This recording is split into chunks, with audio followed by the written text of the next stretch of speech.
Sir, ಈಗ ಸೋಮಶೇಖರ್ ಗೌಡ್ರ ಜೊತೆ ತಾವು ಕೈ ಜೋಡಿಸಿರೋದು ಎಲ್ರಿಗೂ ಕೂಡ ಒಂಥರ ಗೊಂದಲ ಸೃಷ್ಟಿ ಮಾಡಿದೆ. ಸರ್, ಗೊಂದಲ ಏನಿಲ್ಲ.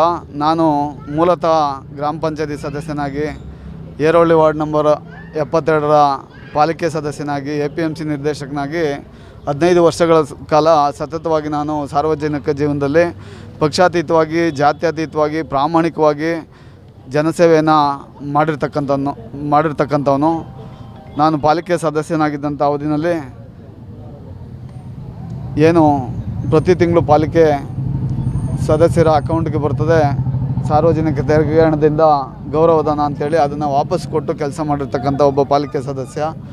ಹಾಗಾಗಿ ನಾವು ಈ ಭಾಗದಲ್ಲಿ ಜನ ಈ ಹಿಂದೆ 2010ರಲ್ಲಿ 10,235 ಮತಗಳನ್ನು ನೀಡಿ ಮತದಾನವನ್ನು ಮಾಡಿ ಆಶೀರ್ವಾದ ಮಾಡಿ ಪಾಲಿಕೆ ಸದಸ್ಯನನ್ನಾಗಿ ಆಯ್ಕೆ ಮಾಡಿದರು. 5 ವರ್ಷ ಜನಸೇವೆಯನ್ನು ಮಾಡಿದ್ದೇನೆ. ಈಗಲೂ ಸಹ ಪ್ರತಿನಿತ್ಯ 24x7 ನಾನು ಕೆಲಸ ಮಾಡ್ತೇನೆ. ನನ್ನ ದೂರವಾಣಿ ಆನಲ್ಲಿರುತ್ತೆ. ಇಲ್ಲಿ ಸ್ಥಳೀಯ ಜನಪ್ರತಿನಿಧಿಗಳು ಇಲ್ಲದೇ ಇರೋದ್ರಿಂದ ಪ್ರತಿಯೊಬ್ಬರು ಸಹ ಶಾಸಕರನ್ನೇ ಭೇಟಿ ಮಾಡಲಿಕ್ಕೆ ಕಷ್ಟ ಆಗ್ತದೆ. ಹಾಗಾಗಿ ನನಗೆ ಹೆಚ್ಚಿನ ಜನಸಾಮಾನ್ಯರ ಒತ್ತಡ ಬಂತು.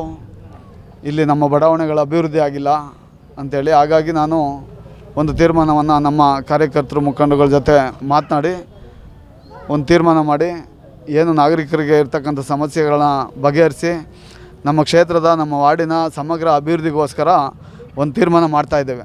ಶಾಸಕರ ಜೊತೆಗೂಡಬೇಕು ಅಂತೇಳಿ ಅಂದರೆ ಚರ್ಚೆ ಮಾಡ್ತಾಯಿದ್ದೇವೆ. JDS ಬಿಟ್ಟು ಕಾಂಗ್ರೆಸ್ಗೆ ಹೋಗೋ ಚರ್ಚೆ ನಡೀತಾ ಇದೆ. ಚರ್ಚೆ ನಡೀತಾ ಇದೆ.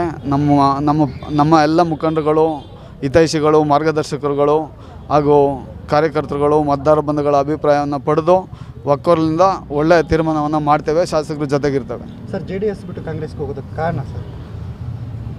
ಸಾರ್ವಜನಿಕರ ಕುಂದುಕೊರತೆಗಳೇ ಕಾರಣ. ನೋಡಿ, ಈಗ ಈ ಒಂದು ಬಡಾವಣೆಗೆ ಬಂದಿದ್ದೇವೆ. 2007ರಲ್ಲಿ ಏರೋಳ್ಳಿ ಗ್ರಾಮ ಪಂಚಾಯಿತಿಯಿಂದ ಪಾಲಿಕೆಗೆ ಬಂದಂಥ ಪ್ರದೇಶ ಇವೆಲ್ಲ. ಈಗ 2007ರಿಂದ 2027 ಬರ್ತಾಯಿದೆ.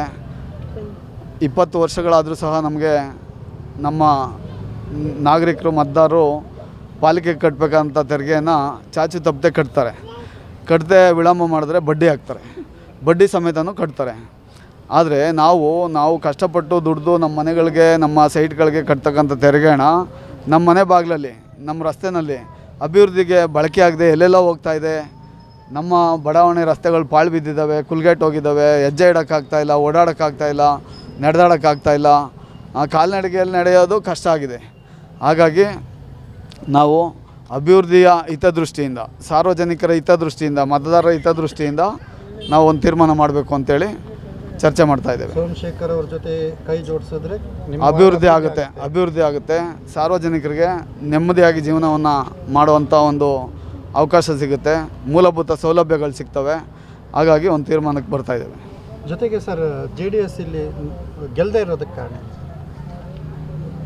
ಯಾವಾಗ 4 ಬಾರಿ MLA ಎಲೆಕ್ಷನ್ ಅದು ಮುಂದೆ ಮಾತಾಡೋಣ. ಈಗ ಸಾರ್ವಜನಿಕರ ಕುಂದುಕೊರತೆಗಳ ಸಭೆ ಇದು ರಾಜಕೀಯದ ಸಭೆ ಅಲ್ಲ. ರಾಜಕೀಯದ ಹೋಗಿ ಚರ್ಚೆ ಮಾಡೋದು ಸೂಕ್ತ ಅಲ್ಲ ಅಂತ ಹೇಳಲಿಕ್ಕೆ ಬಯಸ್ತೇನೆ.